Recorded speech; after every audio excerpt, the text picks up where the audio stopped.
I'm aboard this trawler in the boatyard looking in the engine room, and that's exactly what it is. Room for the engines. They are not there. The reason they're not there is one of them had a catastrophic failure, so they decided, I don't want to fall in, they decided to take them both out and repair both of them to have them both at the same fresh rebuilt age. Climbing down into the bilge in the engine room, you can see over there is the shaft coupling going out on the port shaft. Over here you can see that the shaft has been totally removed. And then this is where the transmission would be and the engine. And I've heard some horror stories that they had a tough time getting it out because that staircase is in the way. There's a lot of pieces and parts, exhaust pipe, mufflers, battery cases up there forward.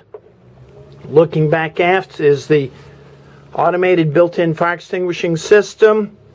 Over here you can see the other exhaust system for the port engine.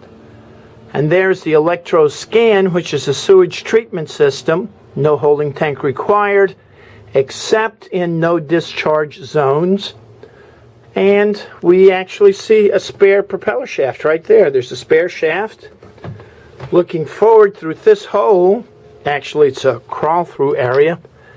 That's where the generator goes, over there on the starboard side. And you can see the water heater and some batteries over there to the port. This is the single fuel tank.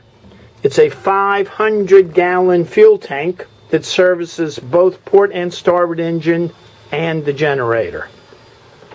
We've been filming this, taking photos along the progress of the repower, and we'll bring you up to date as soon as they get the new engines in. If you have questions about repowering a boat or changing fuel tanks in a boat, be sure to ask Captain Chris before you start that project. Anything else boat-wise, give me a call. Captain Chris.